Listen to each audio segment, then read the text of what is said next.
कृष्ण हरे कृष्ण कृष्ण कृष्ण हरे हरे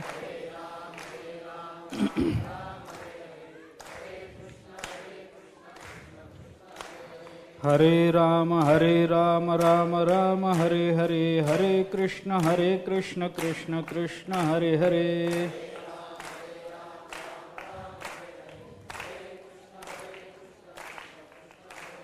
हरे राम राम राम हरे हरे हरे कृष्ण कृष्ण कृष्ण हरे हरे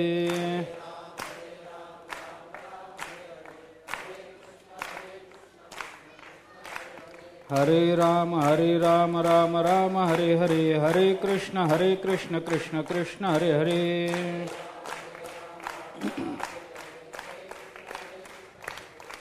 पुंडलिक वरदे हरि विठ्ठल श्री ज्ञानदेव तुकाराम मग सावळा सकंकण बाहू पसरो निदक्षिण आलिंगिला स्वशरणु भक्तराजतो. भगवान श्रीकृष्ण अर्जुनाला जे तत्वज्ञान बोलून आले त्याची सांगता ज्ञानेश्वर महाराजांनी केली. भगवंतांनी जे सांगितलं त्याचा विचार ज्ञानोबारांनी सांगितलाच, पण त्याच्या पुढे जाऊन तिथं काय घडलं याचा विचार ज्ञानोबाराय सांगतात. भगवान असं बोलले आणि असं बोलून त्यांनी आपला उजवा हात पसरून अर्जुनाला आलिंगन दिलं, अशी तिथं घडलेली एक क्रिया भगवंतांनी ज्ञानोबारांनी इथं सांगितली. त्याच्यामध्ये आलिंगन देणं याच्यातून काय घडलं याचा विचार ज्ञानोबारांनी इथं सांगितला. आपण त्याचा थोडा विचारही करून आलो. आलिंगन देणं म्हणजे काय? रामायणाचा शेवटचा विचार आपण असा पाहिला होता की आलिंगन हे भगवंत काय आहे, परमात्म्याच्या जवळ जेव्हा काहीही शिल्लक नसतं त्यावेळेला देण्यासारखी सर्वात मोठी गोष्ट जर कोणती असेल तर ती आलिंगनही असते. आणि भगवंताच्या जवळ खरं म्हटलं तर स्वभिन्न असं काहीच नसतं. त्यामुळं नेहमीच भगवंताच्या जवळ आलिंगन ही अत्यंत महत्वाची गोष्ट असते. आपण त्याचा विचार थोडासा करून आलो. रामचंद्र प्रभू असं बोलले, एष सर्वस्व भूतेषु परिष्वंगो हनुमतः मया कालमिमं दत्तम मया कालमिमं प्राप्य दत्तस्तस्य महात्मनः. रामचंद्र प्रभू असं बोलले की आत्ता मी अशा परिस्थितीत आहे की मी काही देऊ शकत नाही. त्यांनी माझ्याकरता खूप चांगली बातमी आणली, सीतेचा शोध लावून आला तो, परंतु त्याला द्यावं असं माझ्याजवळ आत्ता काही नाही, पण माझं जे सर्वस्व आहे ते मी त्याला देतो. म्हणून भगवंतानी मारुतीरायाला आलिंगन दिल्याचं वर्णन वाल्मिकी रामायण करतं. परिष्वंगो हनुमतः, परिष्वंग आलिंगन दिलं, बाहूमध्ये घेतलं आणि हे आलिंगन माझं सर्वस्व आहे असं सगळ्यांना सांगून ते आलिंगन दिलं. हे विधान रामचंद्र प्रभूंच्या मुखामध्ये आलं. याचा दुसरा अर्थ सरळ सरळ असा होतो की भगवंतानी सगळ्यांना हे सांगितलं की माझ्या प्रेमाचा अधिकारी फक्त एवढाच आहे, तुम्हाला हे मिळणार नाही. मारुतीरायाला ते आलिंगन दिलं, माझ्या प्रेमाचा अधिकारी एवढाच. भगवंताला काय त्या भागवतामध्ये सुद्धा ज्या वेळेला ते भगवान भेटायला गेले भक्ताला, अनेक ठिकाणी भक्ताची भेट भगवंताची झालेली आहे. त्याच्यामध्ये त्या ध्रुवाला भेटायला जाताना भगवान प्रत्येक गुहेमध्ये जायचे आणि तिथं बसलेल्या महात्म्यांना विचारायचे, माझा ध्रुव इथं आहे काय? ते सांगायचे इथं नाही देवा, दुसऱ्या पुढच्या गुहेत असेल. मग पुढे जायचं, तिथं माझा ध्रुव इथं आहे का, माझा ध्रुव इथं आहे का, माझा तिथं आहे का. आता न सांगता तुम्हा कळो येते अंतर, आणि याला आपलं ध्रुव कुठं बसलाय हे माहिती नाही होय, तप कुठं चालू आहे एवढी सुद्धा कल्पना नाही काय, पण हे प्रत्येकाला विचारत जायचं, माझं बाळ इथं आहे, माझा भक्त इथं आहे, माझा भक्त इथं आहे का. याचा अर्थ काय? याचा अर्थ एवढाच आहे की भगवंतानी त्यांना हे दाखवून दिलंय की ते एवढं लहान लेकरू असताना मी त्याला प्राप्त होतो, पण तुम्ही वर्षानुवर्ष तप करत बसलात, मी तुम्हाला प्राप्त होत नाही. मी माझ्या त्या भक्ताला प्राप्त होईन पण मी तुम्हाला प्राप्त होणार नाही. हे इतरांना दाखवण्याकरता भगवंताला तशी जशी क्रिया करावी लागली, तसंच रामचंद्र प्रभूंनी इतक्या सगळ्या जवळ असणाऱ्या भक्तांपैकी मारुतीरायाला आलिंगन दिलं. त्या पद्धतीनं त्या आलिंगनाचा परिणाम काय होतो याचा विचार ज्ञानोबारायांनी पुढे सांगितलाच आहे. द्वैत न मोडिता केले आपण ऐसे अर्जुना, हा त्याचा झालेला परिणाम असेलही, परंतु तो पुढे परिणाम झाला आणि तो कसा झाला वगैरे याचाही विचार ज्ञानोबारायांनी सांगितला. त्याच्या काही बाकीचा विचारही आपल्याला करता येणार नाही असं नाही. कारण आलिंगन ज्ञानोबाराय म्हणतात त्या पद्धतीने आलिंगन हे एक सामान्यतः भगवंतानी जे केलं ते एक निमित्त म्हणून केलं. पुढे ज्ञानोबारायांनी शब्द वापरलेत तसे. ज्ञानोबाराय बोलतात, ऐसे जे काही एक बोला बुद्धीसी अटक ते द्यावया मिश्य खेवाचे केले. खेवाचे मिश्य केले. मिश्य केले म्हणजे फक्त ते एक निमित्त केलंय. आलिंगन हे निमित्त आहे, पण द्यायचं काय होतं की जिथं वाचा त्या बुद्धीला काखेला मारून परत येते असं जे काही आहे ते अर्जुनाला द्यायचं होतं. ते पुढं काय आहे ते नंतर पाहू. वाचा कुठं बुद्धीला काखेला मारून परत येते वगैरे हे नंतर पाहू. परंतु ते द्यायचं होतं हे निमित्त आहे. आता ते आत्मज्ञान मानायचं कसं मानायचं ते काय आहे तो विषय वेगळा. परंतु भगवंताच्या आलिंगनातून प्राप्त होणारे जे परिणाम आहेत त्या परिणामामध्ये आपण परवा बोलून आलो तसं आलिंगन घडे मोक्ष सायुज्यता जोडे. मोक्ष सायुज्य मोक्ष त्याच्याने प्राप्त होतो. सायुज्य मोक्ष प्राप्त होतो याचा अर्थ इतरही मोक्ष सहजतेने प्राप्त होतात. आलिंगन दिल्याबरोबर सायुज्य, कारण ज्ञानोबारायांनी सायुज्य मोक्षालाच मोक्ष अशी संज्ञा दिली. बाकी सलोकता समीपता स्वरूपता यांना ज्ञानोबाराय तशा अर्थानं मोक्ष मानायला तयार नाहीत. खरा मोक्ष तोय यया ब्रह्मत्वासीची पार्था सायुज्य ऐसी व्यवस्था याची नाव चौथा पुरुषार्थ गा. यालाच चौथा पुरुषार्थ म्हणा. तो मी त्याला दिला याचा अर्थ बाकीचे पुरुषार्थ त्याला प्राप्त झाले. धर्म अर्थ काम हे सहज प्राप्त झाले. सलोकता समीपता स्वरूपता हेही त्याच्यामध्ये येऊन गेले वगैरेचा विचार येईल. पण एवढाच एक विचार महत्वाचा आहे असं नाही. भक्तिशास्त्राच्या दृष्टीने आलिंगनाचे काय परिणाम होतात याचे परिणाम आपल्याला भागवतामध्ये 2 रूपानं पाहायला सापडतात. 2 ठिकाणी भगवंतानी आलिंगन दिल्याचा विचार भागवतांनी आपल्या समोर ठेवलाय. मी ती दोन्ही स्थळं फक्त आपल्याला सांगतो. एक स्थळ आहे भगवान जेव्हा अवताराला आले. अवताराला आल्यानंतर भगवंताचा चतुर्भुज अवतार पहिल्यांदा झाला आणि वसुदेव देवकीनं भगवंताला प्रार्थना केली की देवा अशा रूपामध्ये तुम्ही आम्हाला नको आहात. तुमचं वात्सल्य सुख जर आम्हाला भोगायचं असेल तर तुम्ही असं अलौकिक रूप धारण करून आलात तर अलौकिकतेमध्ये वात्सल्य टिकत नाही. वात्सल्यामध्ये जी अलौकिकता असते ती वेगळी असते. पण अलौकिक दर्शनानंतर भगवंताच्या स्वरूप दर्शनामध्ये वात्सल्य टिकत नाही. कारण ज्ञानाचं आणि वात्सल्याचं जमत नाही. ऐका, ज्ञान आणि वात्सल्य एका केंद्रात येणार नाहीत. जिथं ब्रह्मज्ञान आहे, जिथं परमात्म स्वरूपाचं ज्ञान आहे तिथं वात्सल्य निर्माण होणार नाही. कारण ज्ञानामध्ये स्वभिन्न वस्तूचं अस्तित्व आणि त्याच्याबद्दलच्या भावना या दोन्हीलाही करण असणारं काहीही उपलब्ध होत नाही. दोन्हीलाही साधन असणारं काही उपलब्ध होत नाही. स्वभिन्न पदार्थ बघण्याकरता काय साधन लागतं? त्याला कल्पित भेद तरी माना, अज्ञान तरी माना. अज्ञान दशेमध्ये अज्ञान माना, भक्तीच्या रूपामध्ये कल्पित भेद माना. तिथं कल्पना भेदाची कल्पनाच निमून जाते. ज्ञानामध्ये साधन राहत नाही. आणि वात्सल्य निर्माण होण्याकरता द्रवीभूत झालेलं अंतःकरण जर लागत असेल तर अंतःकरणाचाही पूर्णतः बाध ब्रह्मज्ञानामध्ये झालेला असल्यामुळे वात्सल्य निर्माण होण्याकरता काही अधिकरणच उपलब्ध होत नाही. धृतस्य भगवत धर्मात धारावाहिकतां गतः सर्वेशे मनसो जाता वृत्ते सर्वेशे मनसो वृत्ती ही भक्तिरित्यभिधीयते. ही भक्तीची व्याख्या आपण बघितली, परवाही आपण त्याच्याबद्दल बोलून आलो. पण अशा पद्धतीचं द्रवीभूत झालेलं जे अंतःकरण असतं ते त्या अंतःकरणामध्ये वात्सल्य भाव निर्माण होतो. वात्सल्याकरता अंतःकरणाची द्रवीभूतता आवश्यक असेल तर ब्रह्मज्ञानामध्ये अंतःकरणच शिल्लक नसतं. वात्सल्य निर्माण होण्याला अधिकरण सापडणार नाही. आणि दुसरं वात्सल्याकरता स्वभिन्न पदार्थ लागत असतो. एक वात्सल्याकरता जो स्वभिन्न पदार्थ, जी स्वभिन्न व्यक्ती बघायची असते ते स्वतःपेक्षा लहान रूपात बघायची असते 2, आणि त्या लहान दिसणाऱ्या मानल्या गेलेल्या व्यक्तीच्या ठिकाणी तिच्या कल्याणाची अत्यंतिक तळमळ अंतःकरणामध्ये असावी लागते 3, तर वात्सल्य भाव निर्माण होतो.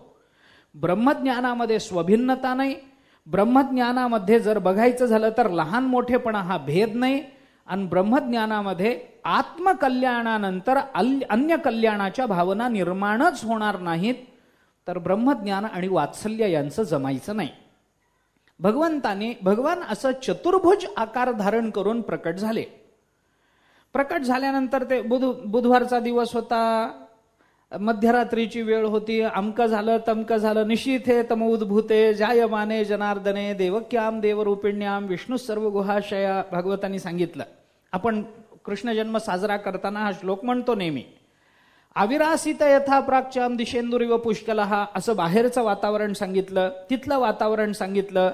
रोहिणी नक्षत्रावर मध्यरात्री श्रावण वद्य अष्टमी रात्री 12 वाजता मंद मंद पाऊस चालू असताना वगैरे वगैरे काय जे असेल ते नेहमी आपण सांगतो. भगवंताचा अवतार झाला. तो अवतार सहज झाला नाही, पहिल्यांदा भगवान वसुदेवाच्या हृदयात प्रकट झाल्याचं वर्णन केलं.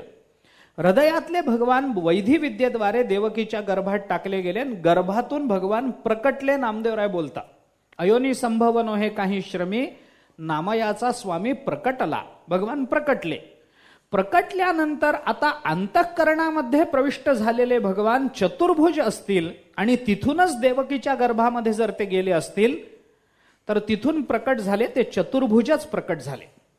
चतुर्भुज प्रकट झाल्यानंतर वसुदेव देवकीनं दोघांनी त्यांना सांगितलं की देवा, असं रूप आम्हाला नको, तुमचं वात्सल्य सुख आम्हाला भोगायचं असल्यामुळे तुम्ही कृपा करा आणि हे रूप घेऊन आमच्याकडे येऊ नका, कारण तुम्हाला 2 हात जास्त आहेत आणि या तुमच्या अतिशयामुळं, या तुमच्या अलौकिकतेमुळे तुम्ही परब्रह्म आहात याचं भान जर आमचं कायम जागं राहील तर तुमच्याबद्दलचं वात्सल्य आमच्या अंतःकरणामध्ये निर्माण होणार नाही. कृपा करा आणि लहान बालकाचं रूप घेऊन प्रकट व्हा. भगवंतांनी सांगितलं ठीक आहे. भगवान पुन्हा गुप्त झाले. पुन्हा भक्ताच्या इच्छेनुसार जसं रूप पाहिजे तसं घेऊन प्रकटले. ज्ञानोबारायांनी त्याचं चिंतन केलं ज्ञानेश्वरीमध्ये. भक्त जैसेनी जेथ पाहे तेथ ते तेची होत जाय, तो मी तुझे जाहलो आहे खेळणे आजी. ज्ञानोबाराय बोलूनच आले. अरे भक्ताला जसं पाहिजे तसं रूप मला घ्यावं लागतं. मी कोणतं रूप घ्यावं हे माझ्या हातात नाही. जाने जाने जैसे ध्यावे तैसे व्हावे कृपाळे. अरे त्याच्या हातात नाही, त्याने चतुर्भुज यायचं का, त्याने 5 हाताचं होऊन यायचं का, त्याने 8 हाताचं होऊन यायचं, नाही नाही. मी जर देवाचा अनन्य उपासक असेन आणि मला जर भगवंताचं दर्शन एकाच हाताचं पाहिजे असेल तर भगवंताला एकच हात घेऊन यावं लागतं. मी म्हणजे मी असं म्हणू नका, कोणीही भक्त जो भगवंताचा अनन्य उपासक आहे तो परमात्म्याशी जशी इच्छा करेल तसं परमात्म्याला प्रकट व्हावं लागतं. एवढा प्रभू भावे तेने संपुष्टी राहावे, होय भक्ती केला तैसा पुरवी धरावी ते इच्छा. तुकोबाराय बोलतात, जशी भक्ती असेल तसं ते भगवंताच्याच बाबतीत कथा सांगतात. भगवान श्री काय झालं, भगवान श्रीकृष्ण गोकुळात गेले. आता त्याच्यातही एक कथा आहे ती सांगतो. भगवान श्रीकृष्ण गोकुळात गेले. गोकुळात गेल्यानंतर भगवंताच्या त्या बाललीला, भगवंताचं ते रूप, भगवंताचा तो रंग, ते कुरळे केस, काळे भोर डोळे, सावळा वर्ण, त्यांच्या लीला, याच्याने सगळ्या जगाला मोह पडला. कैलास पर्वतावर पार्वती माता भगवान शंकराला असं म्हणते की अहो, की खाली नंदाच्या घरामध्ये, त्या मृत्यूलोकामध्ये नंदाच्या घरी एक अलौकिक बालक जन्माला आलाय, तोच परमात्मा आहे असं मी अनेकांकडून ऐकलंय, नारदांकडून ऐकलंय, देवलांकडून ऐकलंय, व्यासांकडून ऐकलंय. तेव्हा ते फार अलौकिक रूप आहे म्हणे, आपण त्यांना भेटायला जायचं काय? भगवान शंकर म्हणाले, तू वेडी आहेस काय? तो असं कुणालाही दर्शन देणारा नाही. मागच्या अवतारातला राम सोपा होता, हे काम फार विचित्र आहे. इथं असं सहजासहजी जाता येत नाही, तुला काही वेळ लागलं? ते म्हणाले, भेटायला जायला काय हरकत आहे? भगवान शंकर म्हणाले, तिथं भेटायला जायचं नसतं, तिथं जर दर्शनाला गेलो तर दर्शन होईल, भेटायला गेलो तर दर्शन होत नाही. भेटायला जाणं ते काय पाहुणा आहे काय? भेटायला जायचं, जन्माला आला म्हणून नंद काय आपला पाहुणा आहे, तुला मुलगा झाला म्हणून आम्हीच पेढे घेऊन आलो. हे भेट कशा करता? तिथं दर्शनाला जायचं. मग दर्शनाला जाऊ, मला बघायचंय त्याला. भगवान म्हणाले बघायचंय, दर्शनाला जाऊ, बरोबर आहे, पण अशा रूपामध्ये मी भगवान आणि तू पार्वती असं जर आपण गेलो तर तो दर्शन देणार नाही, तो त्याच्याही पुढचा आहे. मग त्याचा भक्त होऊन जावं लागेल. पार्वती मातेला त्या दर्शनाची इतकी उत्सुकता, पार्वती माता म्हणाली हरकत नाही, त्या रूपामध्ये जाऊ. पार्वती मातेनं आणि भगवान शंकराने भक्ताचं रूप घेतलं आणि भक्त रूपामध्ये ते गोकुळामध्ये प्रविष्ट झाले. आता माहिती होतं तरी रूप घेतलंय म्हणल्यानंतर चार चौघांना विचारलं, नंदाचा वाडा कुठे हो, कुठे हो? आले. नंदबाबांनी बघितलं, स्वागत केलं, बोलावलं वर. पार्वती यशोदा मैयाने बघितलं, वर बोलावलं. कुणी पाहुणे आहेत, भेटायला आलेत वगैरे, काही ओळख काढली, यांनी काही परिचय दिला, त्यांची काही ओळख पटली, पाठ वगैरे मांडला, सगळं झालं. कसं काही येणं केलं? एकदम आल्याबरोबर विचारायचं नसतं. हळूहळू जरा पाणी देऊन, दूध देऊन, त्यांची वास्तपुस्त करून मग विचारायचं. आपल्याकडे पाहुणा आला की पहिला प्रश्न कसं काय आलात, आणि दुसरा प्रश्न कधी जाणार आहेत, संपलं, पाहुणचारच संपला. तसं नाही, दूध वगैरे दिलं, सगळं झाल्यानंतर थोडं त्यांना विश्रांती दिली, मग विचारलं कसं काय येणं केलं. पार्वती मातेनं सांगितलं, तुम्हाला मुलगा झाला असं आम्हाला कळलं म्हणून बघायला आलो. दोघांनाही आनंद झाला. यशोदा मैयाला आनंद, नंदबाबालाही आनंद. दोघांनी सांगितलं हो झाला, मग आम्हाला बघायचं आहे. ठीक आहे म्हणे, बघायला म्हणून यशोदा माईने भगवान पाळण्यामध्ये होते तिथून उचललं, पार्वती मातेच्या मांडीवर ठेवून दिलं. ठेवून दिल्यानंतर यशोदा माई आत काही दूध वगैरे आणायला, काही त्यांच्या जेवणाची व्यवस्था वगैरे करायला गेली. नंदबाबाई तिथून बाहेर पडले आणि पार्वती मातेच्या मांडीवर भगवान श्रीकृष्ण पहुडलेले. पार्वती मातेनं त्याला असं हातामध्ये घेतलेलं आणि पार्वती मातेनं नवऱ्याला दाखवलं. ती म्हणाली अहो बघा काय रूप आहे. आणि भगवान शंकराने 2 क्षण निरखून बघितलं आणि त्या रूपाच्या दर्शनाचा परिणाम असा झाला, त्यांना समाधीच लागली. भगवान शंकर समाधी अवस्थेमध्ये गेले, ते रूप बघितलं आणि त्यांना समाधी अवस्था प्राप्त झाली. झाल्यानंतर आता एकटी उरली पार्वती माता, व्युत्थान दशेवर असलेली, व्यवहार दशेवर असलेली. तिने ते रूप पाहिलं. पार्वती मातेनं ते रूप बघितलं. त्याचा वर्ण, ते सगळं सावळा रंग, त्याचे कुरळे केस, काळे भोर डोळे, त्याच्या चेहऱ्यावरचं ते हास्य, भगवंताचंच रूप. ते काही सामान्य बालकाचं रूप नाही, भगवंताचं रूप पार्वती मातेनं बघितलं. त्या बालकाबद्दल पार्वती मातेच्या अंतःकरणात इतकं वात्सल्य दाटून आलं की पार्वती मातेला पान्हा फुटला. काही कारण नाही, मूल दुसऱ्याचं, पण वात्सल्य भाव असा दाटून आला, पान्हा फुटला. पार्वती मातेनं काही विचार केला नाही, सरळ भगवंताला आपल्या पदराखाली घेतलं. पान्हा फुटला, देऊन टाकला पान्हा. ज्याच्यासाठी फुटला त्याला देऊन टाकला. पर भगवंताचं तरी काय, वयच असं होतं की दूध मिळालं की प्यायचं, एवढंच माहिती होतं. भगवान स्तनपान करायला लागले आणि भगवंताचं स्तनपान चालू, वरून पदर टाकलेला, आतमध्ये भगवान, पार्वती माता स्तनपान करवते. आणि पार्वती मातेच्या मनात असा विचार आला, काय म्हणे योग आहेत, मला काही कळत नाही. मूल कुणाचं, पान्हा कुणाला फुटतो, काय संबंध माझा नाही याचा, पण असं का व्हावं माझ्या बाबतीत. असा विचार करता करता भगवंताचं स्तनपान चालू. पार्वती मातेच्या मनात विचार आला, आपला गणपती तरी असाच होता की, गणपती तरी असाच, कार्तिकेय तरी असाच, आपल्याला झालेल्या मुलांना आपण दूध पाजलंच ना, स्तनपान करवलंच ना, तसाच हाही आपलाच मुलगा असं समजावं, गणपती असाच होता. असा विचार पार्वती मातेच्या मनात आला आणि तिला जाणवायला लागलं मांडीवरचं वजन वाढलंय. तिला वाटलं काहीतरी इतका वेळ हलका लागत होता, एकदम जड लागायला लागला. म्हणून तिने हाताने चाचपून बघितलं तर छोटी सोंड लागायला लागली वरून पदरावर, कान मोठे लागायला लागले, पोट मोठं जाणवायला लागलं. तिला वाटलं असं कसं झालं, गणपती या अवस्थेमध्ये कसा येईल. नाही, चूक झाली. म्हणून पदर काढून पाहिलं तर कृष्ण. तिला वाटलं नाही, ते मनात विचार आले आणि त्याच्याने मला भ्रम झाला. पुन्हा पदर टाकला, पुन्हा भगवंताचं स्तनपान चालू झालं. पुन्हा पार्वती मातेच्या मनात गणपतीचा विचार आला, पुन्हा वजन वाढलं. पार्वती माता म्हणाली, आता मी चुकणं शक्य नाही. मागच्या वेळेला भ्रम झाला बरोबर, पण आता खरंच वजन वाढलंय. म्हणून तिने अक्षरशः हाताने चाचपून चाचपून बघितलं, तर खरंच सोंड लागायला लागली थोडी विधभर लांब, कान मोठे लागायला लागले, पोट मोठं लागायला लागलं. हे बघितल्यानंतर पार्वती मातेनं पुन्हा पदर काढला, बघते तर भगवान श्रीकृष्ण. तिच्या मनामध्ये विचार आला, अरे हा कृष्ण आहे का गणपती आहे? मी वरून हात लावते तर हाताला लागलेली इंद्रिय सगळी गणपतीची आहेत, आणि पदर काढून डोळ्यांनी पाहिलं की डोळ्याला दिसतो आहे तो कृष्ण दिसतो आहे. मग हा गणपती आहे का हा कृष्ण आहे? भगवंतानी इकडं तिकडं बघितलं, यांना समाधी लागली, ऐकणारं कोणी नाही. हे बघितलं आणि पार्वती मातेला म्हणाले, मी गणपती नाही मी कृष्ण नाही, जसा तुझा भाव आहे तसा मी आहे. तू जर गणपतीच्या भावात मला पाहशील तर मी तुला गणेशच दिसेन, आणि तू मला जर कृष्ण भावात पाहशील तर मी तुला कृष्ण दिसेन. भक्त जैसे नि जेथ पाहे, तेथ ते तेची होत जाये, तो मी तुझे जाहलो आहे खेळणे आजी. भगवंतानी असं रूप धारण केलं. चतुर्भुज रूपामध्ये वसुदेव देवकीनं भगवंताला सांगितलं, देवा असं रूप आम्हाला नको.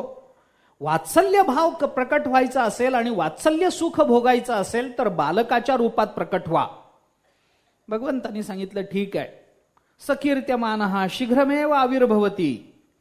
त्याचं चिंतन केलं की तो त्या रूपामध्ये तत्काल प्रकट होतो. भगवान गुप्त झाले, बालकाचं रूप घेऊन प्रकटले. बालकाच्या रूपामध्ये भगवान प्रकटल्याबरोबर वसुदेवाने काय केलं याचं वर्णन आपले संत महात्मे करतात. वसुदेवाने काय केलं? आधीच्या 6 मुलांचं काय झालं हे बघितलं होतं, डोळ्यांनी पाहिलं होतं. आता याही मुलाचं तसं होऊ नये, हे रूप मोठं अलौकिक आहे असं म्हणल्याबरोबर वसुदेवाने काय केलं? भगवंताला हृदयाला लावलं. तेव्हा देवकी माता काय म्हणते? सोडा सोडा मिठी, आलिंगनाचा विचार मला सांगायचा आहे. सोडा सोडा मिठी, लपवा लपवा जगजेठी, झणी कंसासी कळेल माझ्या बाळासी मारेल. अरे कंसाला कळेल तो माझ्या बाळाला मारेल. सोडा सोडा मिठी, लपवा लपवा कुणाला? जगजेठी. जगजेठीला लपवा, माझ्या बाळाला तो मारेल.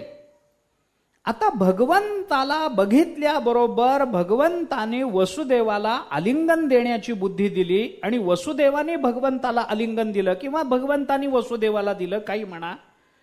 ते दिल्यानंतर देवकी माता जे बोलते, 2च चरण मला बोलायचे आहेत.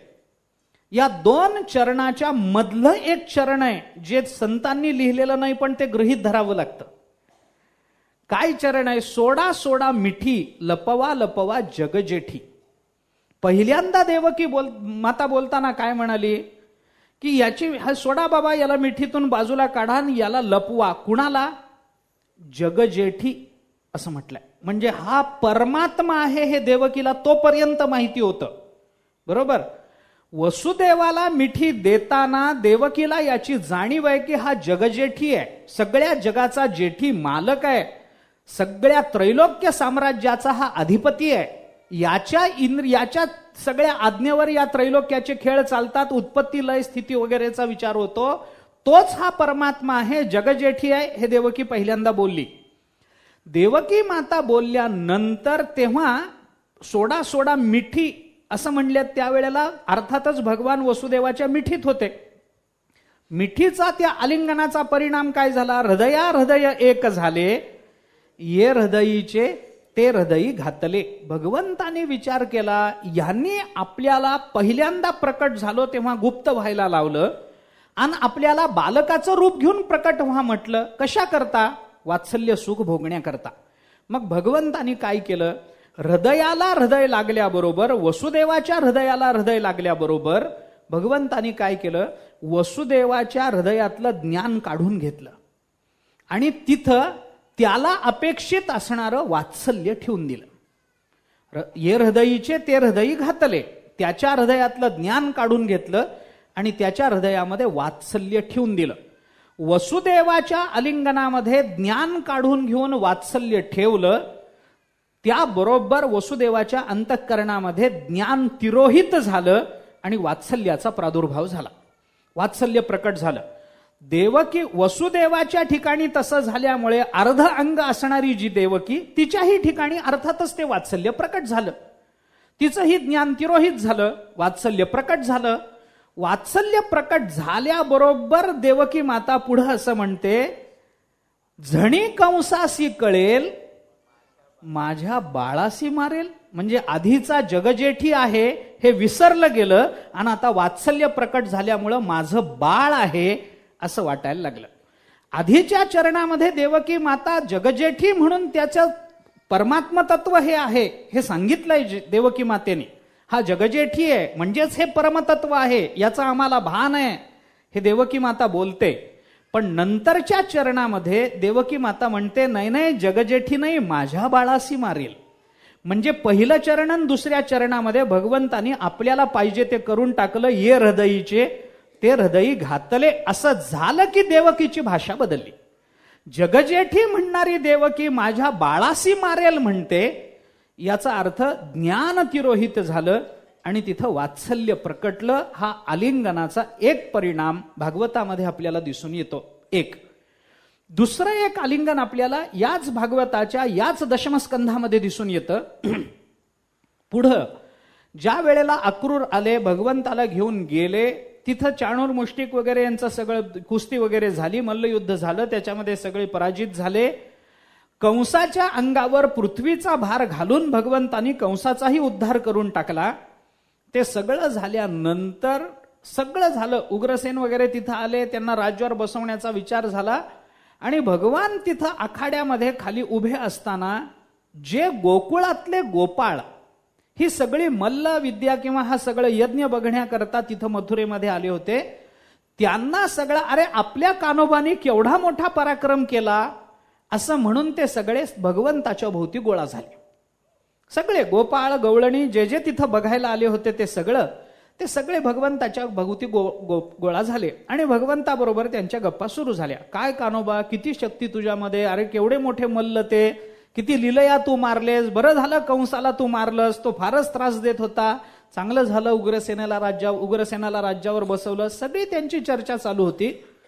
तेवढ्यात भगवंताला त्या सगळ्या गोपाळ गोपिकांच्या कोंडाळ्यातून लांब एके ठिकाणी नंदबाबा आणि यशोदा या दोघांचं दर्शन झालं. हे दोघेही रडत होते.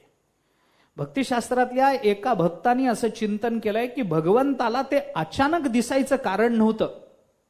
अचानक दिसायचं कारण नव्हतं म्हणे. काय नंदबाबा इतके लांब उभे असलेले नंदबाबा आणि यशोदा मैया यांना इथून दिसावं, यांच्या भोवती इतकं मोठं कडं होतं गोपाळांचं गोपिकांचं की त्याच्यातून त्यांचं दर्शन व्हावं लांब झाडाखाली उभे असणाऱ्या नंदबाबाचं. कसं काय? एका भक्तानी त्या संबंधात अशी कल्पना केली की भगवंताच्या पायाला अचानक ओल लागली, माती ओल लागली आणि भगवंताने विचार केला इथं पाणी यायचं काय कारण आहे, म्हणून खाली वळून बघितलं तर ती माती ओली झाली होती. हे पाणी कुठून आलं असं म्हणून शोध घेत भगवंतानी आपली नजर टाकली तर नंदाच्या आणि यशोदेच्या डोळ्यातून जे पाणी वाहत होतं ते पाणी वाहत वाहत भगवंताच्या पायाजवळ आलं आणि भगवंताला त्या स्पर्शामुळं नंदबाबाचं यशोदेचं दर्शन झालं. दोघेही रडत होते. कारण नंदबाबालाही हे माहिती आहे, यशोदेलाही याची कल्पना आहे की आता हा इथं आलाय, इथून पुन्हा हा गोकुळात येणार नाही. झालं, गोकुळातून बाहेर पडला, आता पुन्हा आपल्या घरी हा येणार नाही. आणि भगवंताच्या या भावी विरहामध्ये या दोघांचंही रडणं सुरू झालं आणि भगवंताला त्याची जाणीव झाल्याबरोबर भगवंताने ते कोंडाळ सगळं फोडलं आणि तिरासारख्या वेगानं भगवान गेले, एकदम नंदबाबाला आलिंगन दिलं. दुसरं आलिंगन नंदबाबाला, एक आलिंगन वसुदेवाला दिलं अवताराला आल्याबरोबर, दुसरं आलिंगन नंदबाबाला दिलं. तिरासारखे धावत गेले, नंदबाबाला आलिंगन दिलं. आलिंगन दिल्याचा परिणाम काय? हृदय एक झाले, ये हृदयीचे ते हृदयी घातले. आलिंगन दिल्याचा परिणाम काय झाला? नंदबाबा आता आपल्या वियोगामध्ये कदाचित जगणार नाहीत. यशोदा कदाचित आपल्या वियोगामध्ये जगणार नाही. कारण या वियोगामध्ये आपलं इतकं चिंतन करतील की अगदी प्राण जाईल इथपर्यंत त्यांची अवस्था त्यांना प्राप्त होईल. अशा भीतीनं भगवंतानी पटकन आलिंगन दिलं. या आलिंगनात काय केलं भगवंतानी, नंदाच्या अंतःकरणामध्ये जे वात्सल्य होतं भगवंताचं, ते वात्सल्य काढून घेतलं आणि परब्रह्म स्वरूपाचं यथार्थ ज्ञान नंदाला देऊन टाकलं आणि सांगितलं, मी कुठेही गेलो तरी तुमच्याच हृदयात आहे. विचार विसरायचं कारण नाही, मी वियोगाला प्राप्त झालो असं समजायचं कारण नाही. वात्सल्य भाव बाजूला करायचा असेल, वात्सल्याला तिरोहित करून ज्ञान उद्युक्त करणं किंवा ज्ञान तिथं प्रकट करणं आणि प्राप्त झालेल्या ज्ञानाला तिरोहित करून तिथं वात्सल्य प्रकट करणं, हे दोघांच्या बाबतीत परस्पर विरुद्ध क्रिया आलिंगन नावाच्या एकाच क्रियेनं भगवंतानी केलेली दिसून येते. नंदाला आलिंगन देण्यामध्ये वात्सल्य काढून घेतलं आणि ब्रह्मज्ञान दिलं, आणि वसुदेवाच्या आलिंगनामध्ये ब्रह्मज्ञान काढून घेतलं आणि वात्सल्य दिलं. कशामुळे हे झालं? आलिंगनाचा हा परिणाम आहे.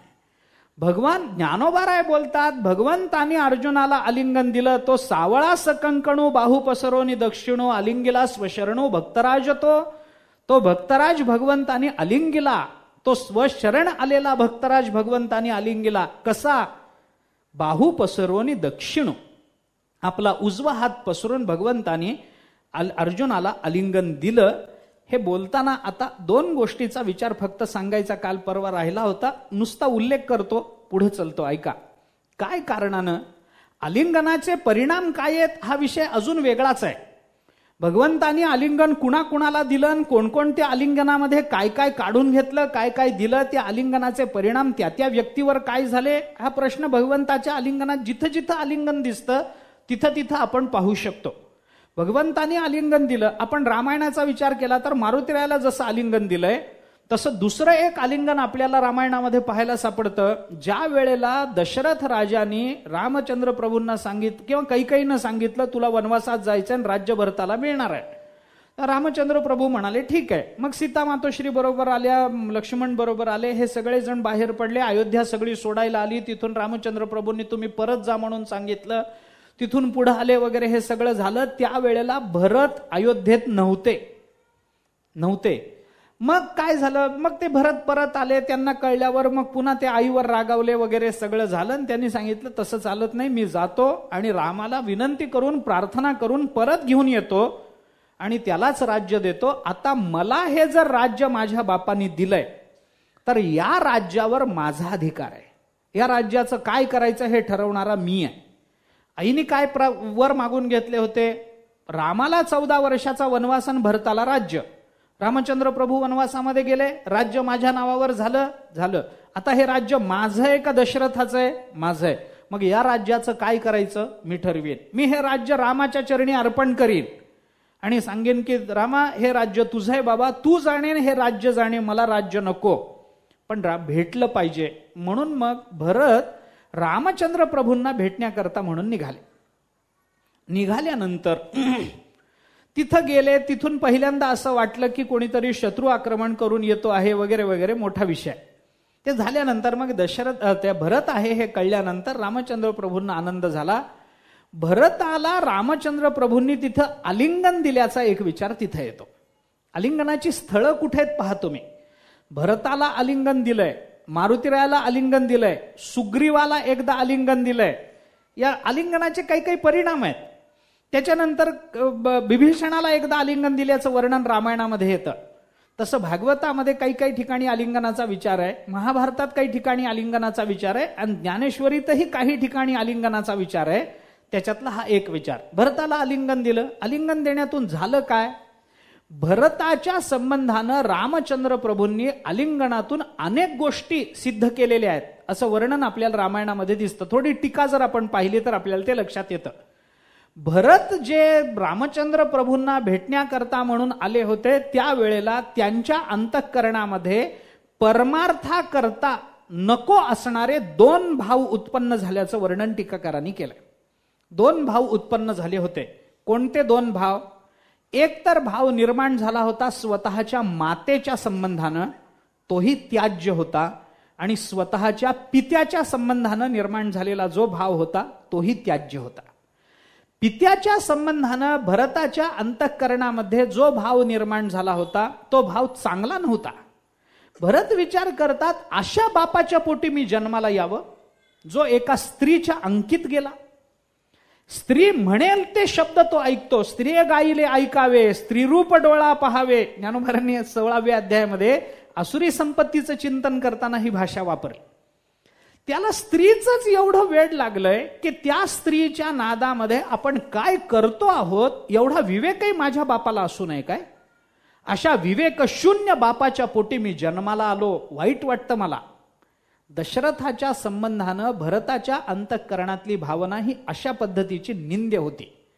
आणि आईच्या संबंधानं तर भरताच्या मनात होतं काही नाही, या आईचं मस्तक तलवारीने उडवलं पाहिजे अशी आई आहे. भरताचं असंच झालं. रामाला भेटल्याबरोबर चार्जिंगच झालं त्याचं. दौर्बल्य निघून गेलं म्हणजे काय झालं, चार्जिंगच झालं भरताचं. तेच झालं. फक्त त्या भाषेत म्हणायचं नाही एवढंच. कैकेयीच्या संबंधानं भरताच्या अंतःकरणामध्ये असणारी भावना सुद्धा अशीच निंद्य होती. ही आई नाही, अरे ही तर माझ्या ध्येयाला, माझ्या साध्याला, माझ्या आलंबनाला, माझ्या जीवनातून दूर करणारी माझी वैरीण आहे. आई नाही ही माझी. अशा आईचा स्वीकार करण्यापेक्षा अशा आईच्या पोटी मी जन्माला आलो नसतो तरी चाललं असतं, आणि जर जन्मालाच आलो तर मला जन्म दिल्याबरोबर ही का मेली नाही. आपल्या आईच्या संबंधानं भरताच्या अंतःकरणात या दोन भावना, आई वडिलांच्या संबंधामध्ये, आणि दुसरी भावना होती ती म्हणजे रामचंद्र प्रभूंनी हे राज्य स्वीकारलं पाहिजे आणि पुन्हा राज्याकडे परत आलं पाहिजे. त्याज्य भावना घेऊन जेव्हा भरत आले तेव्हा रामचंद्र प्रभूंनी आलिंगन देण्यातून त्यांच्या अंतःकरणामध्ये आपल्या माता आणि पित्याच्या संबंधामध्ये ज्या त्याज्य भावना होता त्यांचं निराकरण केलं. आलिंगन दिल्यानंतर भरत जेव्हा रामचंद्र प्रभूंच्या पादुका घेऊन परत निघाले त्यावेळेला भरताच्या अंतःकरणामध्ये कैकेयीच्या संबंधानं त्या त्याज्य भावना राहिल्या नव्हत्या. भरताला नंतर टीकाकारांनी त्याचंही चिंतन केलंय. भरतांना नंतर असं वाटायला लागलं की हे जे झालं ते बरंच झालं. कदाचित हे जर झालं नसतं आणि रामचंद्र प्रभूंना अभिषेक होऊन जर ते राज्यावर बसले असते आणि जर मी माझ्या मामाच्याच घरी राहिलो असतो तर कदाचित रामचंद्र प्रभूंच्या चरण पादुकाची सेवा करण्याचं सद्भाग्य मला लाभलं नसतं. ज्या अर्थी रामचंद्र प्रभू निघून गेले त्या अर्थी अतिपरिचयात अवज्ञा माझी झाली असती ती आता होणार नाही. आता मला त्यांच्या पादुकांची सेवा करण्याचं भाग्य आहे. मी जरी काम करत असलो तरी राज्य रामाचं आहे ही भावना त्यांच्या अंतःकरणामध्ये निर्माण झाली. रामचंद्र प्रभूंनी आलिंगनातून तेही साध्य करून दिलं. अशी वेगवेगळी ठिकाणं आहेत. त्याच्यामध्ये इथल्या आलिंगनामध्ये भगवंतांनी अर्जुनाला काय दिलं याचं वर्णन पुढे ज्ञानोबारांनी केलंय. परंतु ते करताना आलिंगन देताना ज्ञानोबारांनी थोडा अधिक विचार त्याचा केलाय. 2 शब्द वापरून सकंकणू बाहू पसरोनी दक्षिणू. दक्षिण बाहू जो सकंकण आहे तो बाहू पसरोनी आलिंगीला स्वशरण भक्तराजतो. आपल्या भक्तराजाला भगवंताने आलिंगन दिलं. आता आपण विचार असा करणार होतो दक्षिण बाहू म्हणजे उजवा हात पसरून भगवंताने आलिंगन दिलं. आलिंगन देताना 2 हात पसरले जातात का एक? दोन्ही हात. आलिंगन द्यायचं म्हणल्यानंतर दोन्ही हात भगवंतानी पसरले पाहिजेत. पण इथं ज्ञानोबाराय म्हणतात बाहू पसरोनी दक्षिणो. एकच उजवा हात पसरला, डावा हात का नाही पसरला? त्याचं सरळ कारण एवढंच आहे की डाव्या हातामध्ये रथाचे लगाम भगवंतानी धरून ठेवले होते. भगवान कुठं बसलेले आहेत याचा विचार करा. भगवान रथावर बसलेले आहेत आणि डाव्या हातामध्ये लगाम आणि उजव्या हातामध्ये त्या घोड्यांना आवरण्याकरता चाबूक असतो. तो डावा हात तिथं गुंतून पडला होता एक कारण. त्यामुळे डाव्या हातात लगाम असल्यामुळे ते डावा हात पसरता आला नाही. त्यामुळे एक हात रिकामा राहिला होता. भगवंतानी तो पसरला. आपण विचार करू शकता एखादा मुलगा आहे फार दिवसांनी घरी आला, शिकून सवरून परदेशामध्ये होता, तो शिकून सवरून घरी आला. घरी कुणाला कल्पना नाही तो येणार आहे म्हणून. आई काही पोळ्या करते. पोळ्या करत असणाऱ्या आईला अचानक जाऊन त्यांनी सांगितलं आई मी आलो. आता इतकी वर्ष आपल्या मुलाला तिने पाहिलेलं नाही, मुलाची अतिशय तीव्र तिला आठवण होते, त्याला भेटण्याची तळमळ आहे, त्याच्याबद्दल तो पुत्रभाव आहे, स्नेहभाव आहे, आणि तो अचानक समोर आला. पोळ्या करणाऱ्या आईच्या डाव्या हातात लाटणं असेल तर आई मुलाला कोणत्या हाताने जवळ घेईल? भगवंतानी तेच केलंय. बाहू पसरोनी दक्षिणो अलिंगिला स्वशरणो भक्तराज तो. एक दुसरं कारण सांगतो थोडं. आता हे वस्तुस्थिती झाली. दुसरा एक विचार आहे. भगवंतानी डावा हात न पसरता उजवा हात पसरून अर्जुनाला आलिंगन दिलं. याचं महत्वाचं आणखीन एक कारण असं आहे की ज्या हातानं आपल्याकडून काही पुण्यकर्म घडतं त्याच हाताला काहीतरी पुण्याचं फल मिळत असतं. ऐका, उदाहरणाने मी आपल्याला सांगतो. भगवंताच्या बाबतीत हे लावायचं न लावायचं याचा विचार नंतर करू. परंतु आपल्या इंद्रियांना बऱ्याच वेळेला काही अनुकूलता प्राप्त होते आणि काही वेळेला प्रतिकूलता प्राप्त होते. विचार करून आपण पहा. रस्त्यामध्ये एखादा अपघात झाला तर एखादा मनुष्य अगदी मरेल असं वाटतं असताना सुद्धा तो सुरक्षित राहतो. एखादा मनुष्य सुरक्षित राहील असं वाटताना तो मरतो. एखाद्या माणसाचा डावाच पाय तुटतो, एखाद्या माणसाच्या उजव्या हाताची फक्त करंगळीच तुटते. असं होतं की नाही? का असं होतं? डावाच हात तुटला, उजवा हात का नाही तुटला? कारण मागच्या जन्मी डाव्या हातानेच काहीतरी निंद्य कर्म केलेलं आहे म्हणून डावा हातच तुटतो. ज्या इंद्रियाकडून कर्मविपाकाचे सिद्धांत इतके सूक्ष्म आहेत की ज्या इंद्रियाकडून माणसाचा जो व्यवहार होतो त्या व्यवहाराच्या अनुकूल प्रतिकूलतेवरून त्या इंद्रियालाच त्या व्यवहाराचं पापपुण्यात्मक फल भोगावं लागतं. दुसरा हात मदतीला येत नाही, दुसरा पाय मदतीला येत नाही, दुसरा डोळा मदतीला येत नाही, दुसरा कान मदतीला येत नाही. ज्या इंद्रियाकडून पुण्यकर्म घडलं त्याच इंद्रियाला त्याचं फल मिळणार आणि ज्या इंद्रियाकडून पाप घडलं त्याच इंद्रियाला त्याचं फल मिळणार. इंद्रिय सुद्धा बदलत नाहीत, आपापतः दोन्ही हातच आहेत. पण उजव्या हाताला मिळणारं फल, डाव्या हाताला मिळणारं फल याच्यामध्ये फरक पडतो. मागे एकदा मी आपल्याला बोललोही होतो. इंद्रियांना प्राप्त होणारं फल, कर्माचं फल, हे कसं त्याच इंद्रियाला भोगावं लागतं याचा विचार करणारं एक काव्य आहे राजस्थानी.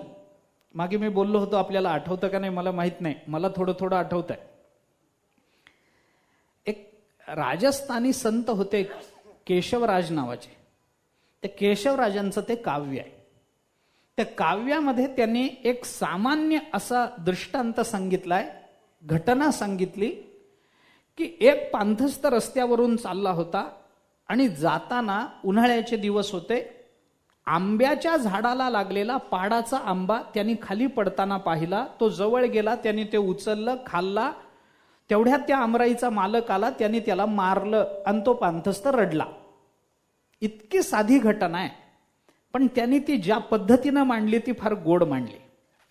त्यांच्या भाषेमध्ये त्यांनी असं म्हटलंय, तो पांथस्थ रस्त्यावरून निघाला, आमराई रस्त्याच्या कडेला होती. जाता जाता त्याची दृष्टी गेली, एक आंबा पडताना त्यांनी बघितला, पाडाला लागलेला. त्याने असं म्हटलंय, आंबो पडे पेड़ स्यू देख्या दो जना, देख्या सो दौड्या नाही दौड्या दो जना, दौड्या सो पाया नाही पाया दो जना, पाया सो खाया नाही खाया घणो जना, खाया सो रस चाख्या नाही चाख्या एक जना, चाख्या सो पकडी जा नाही पकडी जा दो जना, पकडी जा सो कुटी जा नाही कुटी जा दो जना, कुटी जा सो रोया नाही रोया दो जना. अजूनही आहे, मला एवढंच माहितीये कारण मला एवढंच उपयोग आलाय. वर्षानुवर्ष मी एवढंच सांगत आलोय. आंबो पडे पेड़ स्यू देख्या दो जना, झाडावरून आंबा पडताना दोघांनी पाहिला डोळ्यांनी. देख्या सो दौड्या नाही दौड्या दो जना, ज्यांनी पाहिलं ते पळाले नाहीत, पळणारे दोन पाय होते.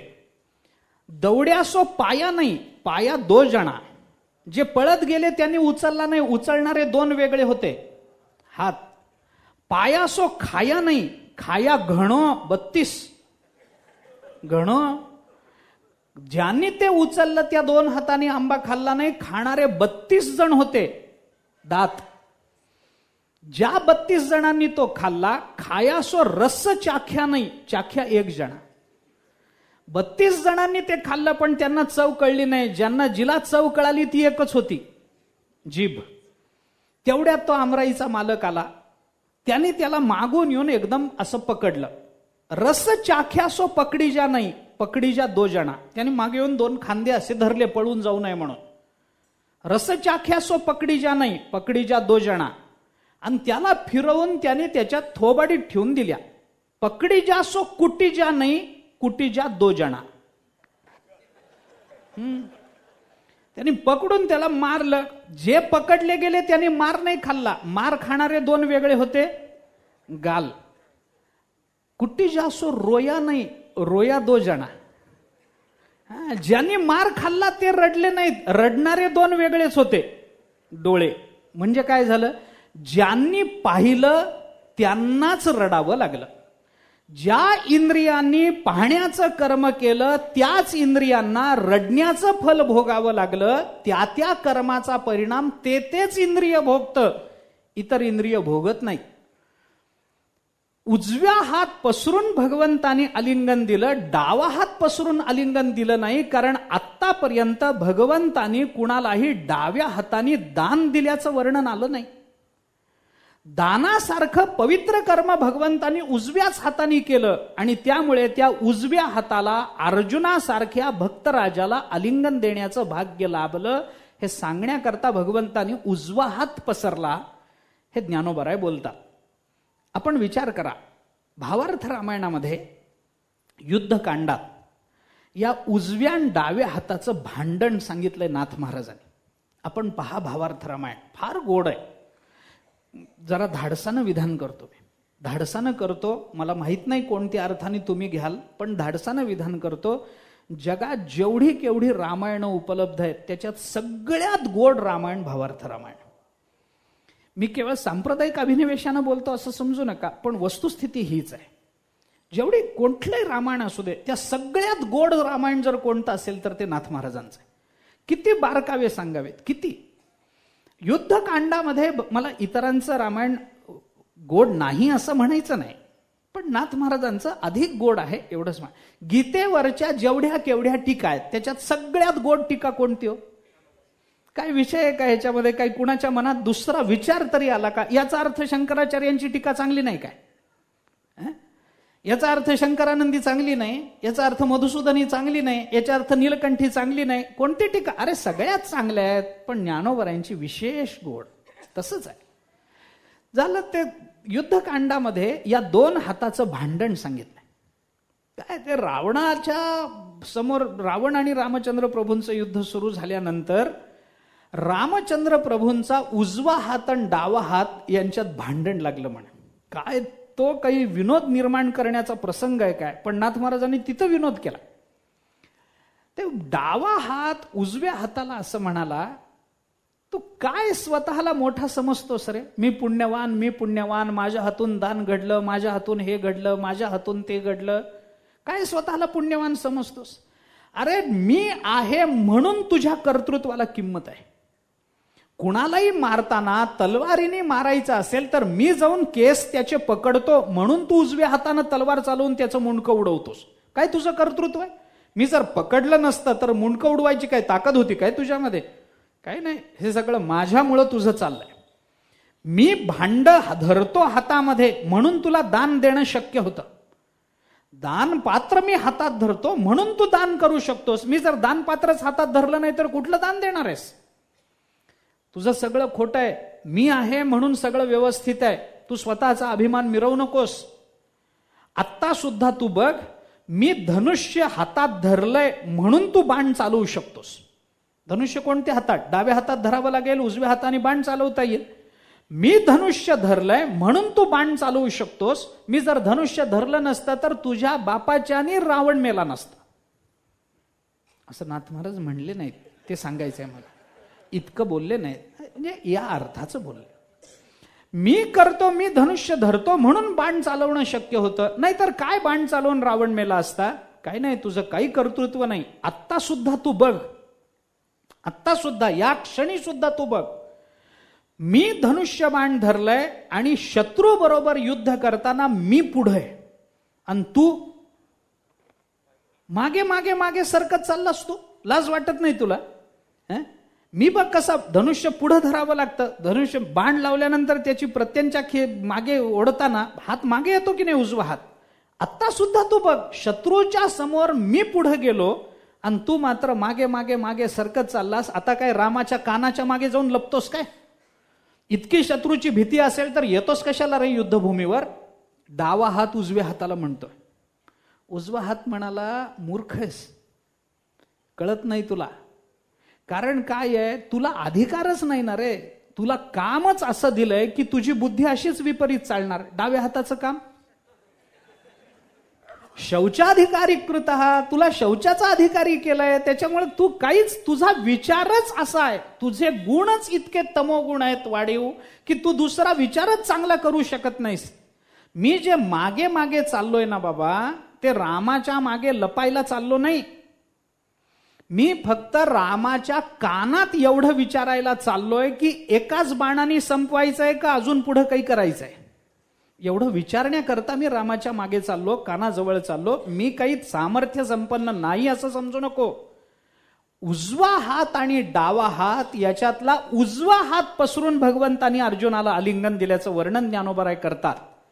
कारण का, उजव्या हाताकडून जर तशा क्रिया घडल्या असतील तर भक्ताला आलिंगन देणं हे सुद्धा भगवंताच्या उजव्या हातालाच करावं लागणार आहे, कारण ते फल त्याचंच आहे. म्हणून ज्ञानोबराय दक्षिणू असा शब्द वापरतात. बाहू पसरवणे दक्षिणू. पण जो दक्षिण बाहू पसरला, त्या दक्षिण बाहूला ज्ञानोबरायांनी आणखीन एक विशेषण जोडलं, सकंकणू. कंकणू कंकणासह असणारा उजवा हात.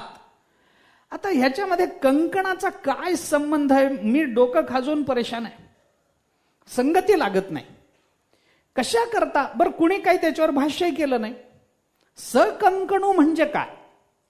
बर, आता ज्ञानोबराय जे बोलतात, सावळा सकंकणू बाहू पसरोनी दक्षिणू आलिंगिला स्वशरणू भक्तराजतो, असं तर नक्की झालं नसेल की पुढं दक्षिणू स्वशरणू याला काहीतरी यमक पाहिजे म्हणून सकंकणू म्हटलंय मागे येऊन? असं तर ज्ञानोबरायांच्या बाबतीत शक्य नाही. ओवीची रचना करताना सरळच जर झाली असेल तर आधी सकंकणू येणार, मग दक्षिणू येणार, मग स्वशरणू येणार, मग यमक जुळवलं गेलं म्हणता येणार. ओवी या छंदाची रचना झाली बरोबर, पण मग सकंकणू हा शब्द ज्ञानोबरायांनी का वापरावा? त्याच्यामध्ये हातामध्ये कंकण आहे हे सांगण्याचं तात्पर्य काय? काय हेतू असेल ज्ञानोबरायांचा? भगवंताचं वर्णन करावं एवढाच हेतू असेल तर मागे होऊन गेलाय ना. सर्व रूप रूपसे, सर्व दृष्टी डोळसे, सर्व देश निवासे झालं ना. मग आता पुन्हा सकंकणू कशा करता? त्या हातातल्या सोन्याच्या कड्याचा विचार ज्ञानोबरायांनी. बरं, आलिंगनामध्ये त्याचं महत्व काय? समजा भगवंतानी हातामध्ये सोन्याचं कंकण घातलं नसतं तर काय आलिंगन दिलं नसतं काय? कंकण या शब्दाची योजना ज्ञानोबरायांनी केली, त्याला काहीतरी हेतू असेल की नाही? असलाच पाहिजे, त्याच्याशिवाय ज्ञानोबराय वायफट शब्द वापरणार नाहीत. मग हे सकंकणू काय आहे? मी एक दोन विकल्प फक्त त्याचे सांगतो, आपण पाहून घ्या. काय आहे? हातामध्ये कंकण असणं, सोन्याचं कंकण, अर्थात भगवंताचं आहे म्हणल्यानंतर ते सोन्याचं आहे हे मान्य. भगवंताच्या हातामध्ये कंकण असणं, कुणाची हातामध्ये? पुरुषाच्या. मी स्त्रीच्या हातामध्ये असेल तर त्याच्यात नवल काही नाही, तिला ते पाहिजेच. सोन्याचं कंकण स्त्रीच्या, सौभाग्य संपन्न स्त्रीच्या हातामध्ये आवश्यक असतं, त्याच्याबद्दल वाद नाही. आपलं बोलणं चाललंय भगवंताबद्दल, पुरुषाबद्दल. पुरुषाच्या हातामध्ये कंकण असणं हे दोन दृष्टीनं महत्वाचं मानलं गेलं. एक तर ते कंकण असण्यामध्ये तो लक्ष्मीपती असतो हे मान्य करावं लागेल, आणि दुसरं तो विद्यानिधी असतो हे मान्य करावं लागेल. कारण पूर्वीच्या काळापासून विद्येचा एखादी चुणूक विद्या एखाद्याच्या ठिकाणी प्रगल्भ रूपानं राहते आहे असं बघितल्यानंतर त्या व्यक्तीला सोन्याचं कडं घालायची परवानगी शास्त्र सुद्धा देतं. कुणालाही सोन्याचं कडं घालायला शास्त्राची परवानगी नाही. त्याच्याकडे काहीतरी विशेष गुण असावा लागतो तर त्याला सोन्याचं कडं घालायची परवानगी आहे. त्याने युद्ध तरी जिंकलं पाहिजे, सोन्याचं कडं घालून मिरवा. त्यांनी काहीतरी विद्या दाखवली पाहिजे, सोन्याचं कडं घालून मिरवा. काहीच करायचं नाही लग्नामध्ये सोन्याचं कडं, ते काही कर्तृत्व झालं का पुरुषार्थ झाला? पण अलीकडे घालतात, कुणालाही परवानगी नाही. काहीतरी विशेष असलं पाहिजे त्याच्या ठिकाणी. विद्या तरी विशेष असली पाहिजे, ऐश्वर्य तरी त्याचं विशेष असलं पाहिजे, त्याच्याकडे लक्ष्मी तरी विशेष असली पाहिजे, किंवा त्याच्या ठिकाणी काहीतरी कर्तृत्व विशेष असला पाहिजे, तर त्यांनी ते कंकण घालावं. नाहीतर कंकण घालायला परवानगी नाही. आजही तुम्ही पहा, एखाद्या मोठ्या व्यक्तीकडून, राजाकडून किंवा आपल्या आचार्यपीठाकडून वगैरे एखादा जर उत्तम वैदिक असेल तर आजही त्याला सोन्याचं कंकणच बक्षीस म्हणून दिलं जातं. आजही तुम्ही पहा, आचार्यपीठाकडून, शंकराचार्यांच्या पीठाकडून वगैरे एखादा वैदिक उत्तम असेल, तो जर अगदी व्यवस्थित असेल, त्याला शास्त्रज्ञान व्यवस्थित असेल, त्याला सोन्याचं कंकण दिलं जातं. म्हणजे पीठाकडून केला गेलेला हा गौरव आहे. का बाबा, तू विद्यानिधी आहेस, तुझ्याकडे काहीतरी विशेष आहे, ज्ञान तुझं विशेष आहे, हे दाखवण्याकरता त्याला ते कडं घालून मिरवायला परवानगी होती. सगळ्यांना परवानगी नाही. काय कडं मी कीर्तन करतो, नाही, एवढ्यावर चालत नाही, एवढ्यावर चालत नाही. आता ते जाऊ द्या, सोडून द्या. का हो तुम्ही कडं घालून, मग मॅट्रिक पास आहे, चालत नाही. एवढ्यावर कडं घालून मिरवायला परवानगी नाही. काहीतरी विशेष पाहिजे. शंकराचार्यासारख्या पीठावर असणाऱ्या महात्म्याला त्याची बुद्धी पटली पाहिजे, हे त्याचं विशेष झालं, हे विशेष झालं. मग त्याला ते कडं वापरायचं. म्हणजे कडं वापरण्यामध्ये दोन गोष्टी आहेत, लक्ष्मी आणि सरस्वती, या दोन्हीचा एकत्रित विचार कड्यामध्ये केला जातो, हातातल्या कंकणामध्ये केला जातो. एक विचार आहे, भगवंताने आपला उजवा हात सकंकणयुक्त, कंकणयुक्त असणारा उजवा हात पसरून अर्जुनाला आलिंगन दिलं. याच्यामध्ये आलिंगन देण्याचा जो भगवंताचा स्वरूप प्रदान करण्याचा हेतू आहे, ते स्वरूप प्रदान भगवंतानी साध केलं नाही, ऐश्वर्ययुक्त स्वरूप अर्जुनाला प्रदान केलं. याचं प्रतीक म्हणून ज्ञानोबाऱ्यांनी सकंकणू असा शब्द वापरला. ऐश्वर्ययुक्त ज्ञान पाहिजे. भगवंताजवळ जे जे गुण आहेत त्या गुणामध्ये ऐश्वर्य आणि ज्ञान हे दोन्ही गुण स्वतंत्रतेनं सांगितले गेले. ऐका, यश, श्री, औदार्य, ज्ञान, वैराग्य, ऐश्वर्य. ज्ञान आणि ऐश्वर्य या दोन्हीचं प्रतीक म्हणून तो कंकण आहे.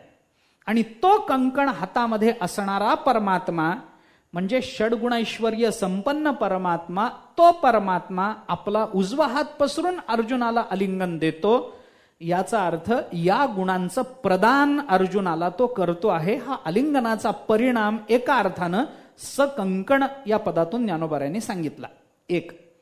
अजून एक थोडंसं वेगळं बोलतो, अजून थोडा एक वेगळा विचार. 10व्या अध्यायामध्ये भगवंतानी तेषाम सततयुक्तानाम भजताम प्रीतिपूर्वकम ददामी बुद्धियोगम तम येन माम उपयांती ते, या श्लोकावर भाष्य करताना आपल्या भक्ताला आपण काय काय देतो याचा विचार केलाय. मला फार पुढे जायचं नाही, पुढे त्याचा विचार येईल तेव्हा पुढे विचार करू आपण, पण आत्ता मला फार पुढे जायचं नाही.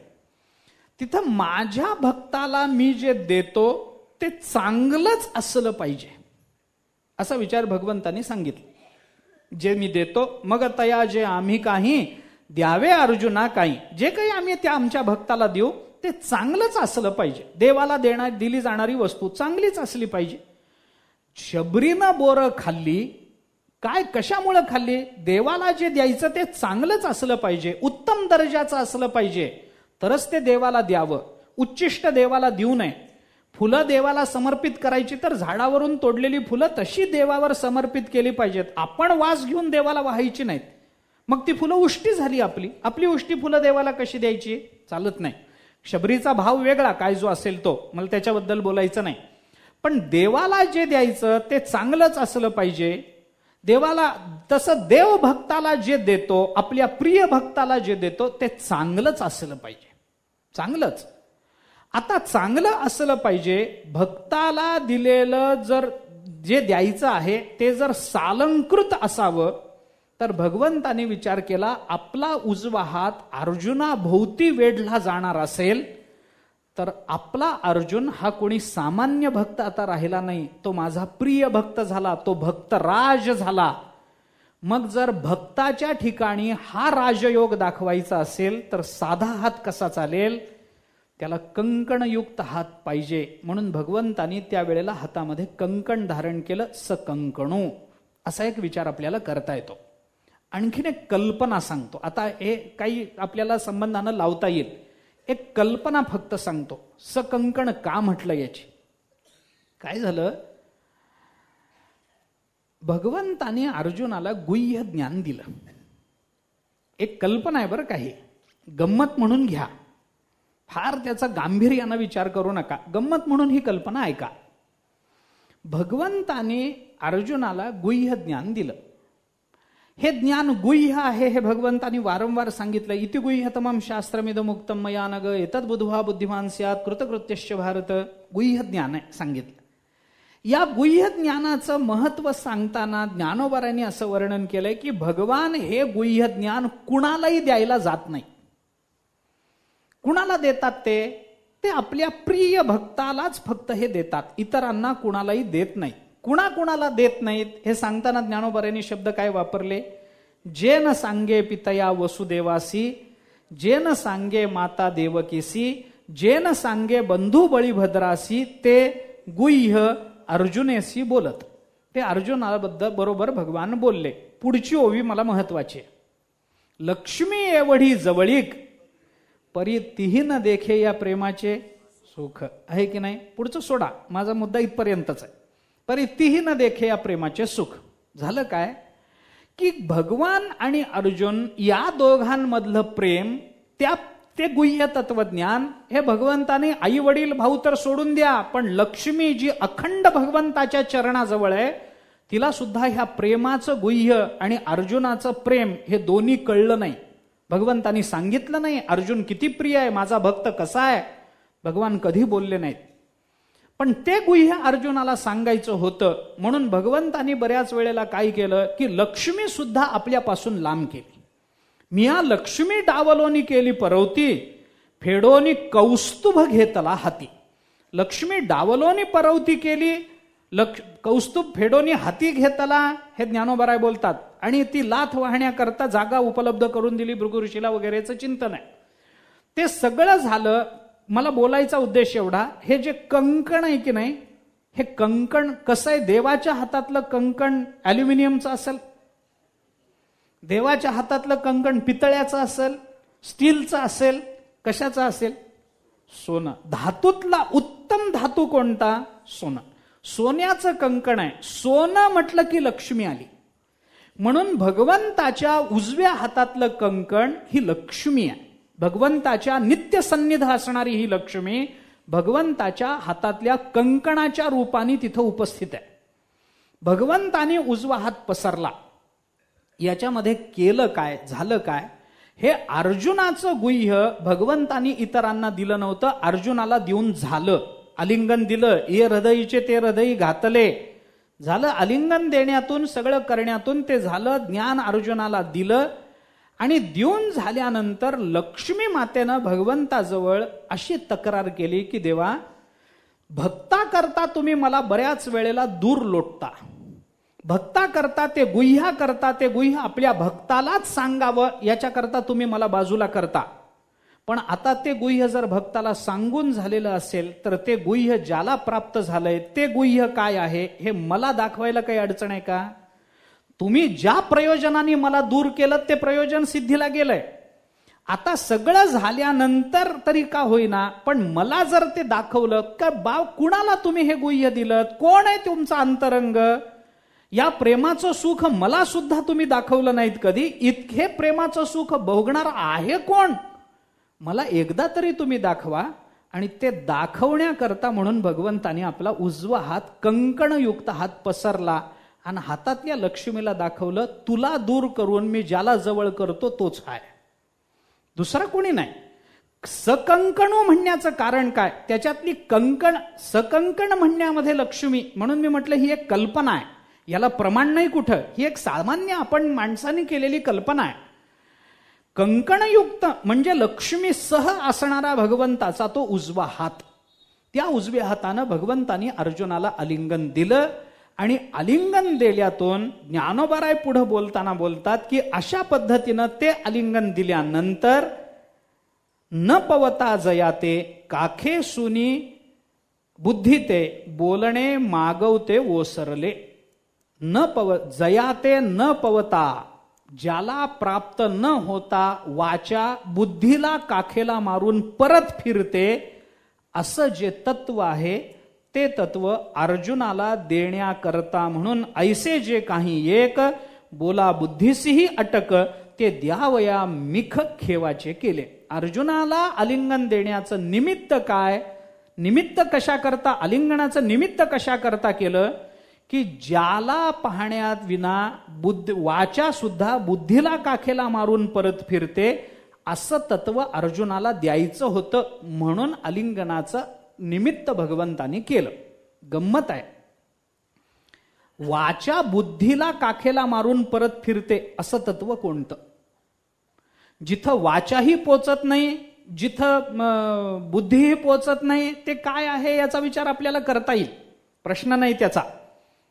त्या कठोपनिषदामध्ये परमात्म्याचं चिंतन सांगताना इंद्रियभ्य पराह्यर्थः अर्थेभ्यश्च परम मनः मनसस्तु परा बुद्धी बुद्धे हे आत्मा महान परः, बरोबर असं वर्णन आलं. याच्यामध्ये इंद्रियांपेक्षा विषय मोठे, विषयापेक्षा मन मोठं, मनापेक्षा बुद्धी मोठी, बुद्धीपेक्षा आत्मा मोठा. म्हणजे त्या आत्म्याला न जाणता बुद्धी मागवती येते, याची अनेक प्रमाणं आपल्याला सापडतील, सापडणार नाहीत असं नाही. वाचा माघारी येते, वाचाने वाणीनं परमात्मा प्राप्त होत नाही. नायम आत्मा प्रवचनेन लभ्यो न मेधया न बहुना श्रुतेनं, हे मुंडकानी आपल्याला सांगितलं, कठोपनिषदानी सांगितलं की तिथं वाचा पोचू शकत नाही, तिथं बहुश्रुतता पोचू शकत नाही, तिथं बुद्धी पोचू शकत नाही. म्हणजे ते परमतत्व आहे, आपल्याला मान्य करावं लागेल. परंतु फक्त परमतत्वच असं धरायचं का की जे अर्जुनाला द्यायचं होतं म्हणून भगवंतानी आलिंगनाचं निमित्त केलं? ज्याला न प्राप्त होता वाणी बुद्धीला काखेला मारून परत येते असं तत्व कोणतं, याचा विचार महत्वाचा आहे. आणि ते देण्याकरता आलिंगनाचं निमित्त जर झालं असेल तर ते तत्व कोणतं? एक तर आत्मा, परमात्मा हे ते तत्व आहे म्हणता येतं. अजूनही एका अर्थाने आपल्याला याची संगती लावणं शक्य आहे. पण वाणी आणि बुद्धी परमात्म्याला न जाणता माघारी येतात आणि वाणी बुद्धीला काखेला मारून परत येते, म्हणजे नेमकं काय याचा थोडा विचार करायचा आहे. उद्याला पाहू. पुंडलिक वरदा हरी विठ्ठल, श्री ज्ञानदेव तुकाराम, विठ्ठला विठ्ठला विठ्ठला विठ्ठला विठ्ठला विठ्ठला. पुंडलिक वरदा हरी विठ्ठल, श्री ज्ञानदेव तुकाराम. सद्गुरुंना महाराज की जय. सद्गुरु हरी महाराज.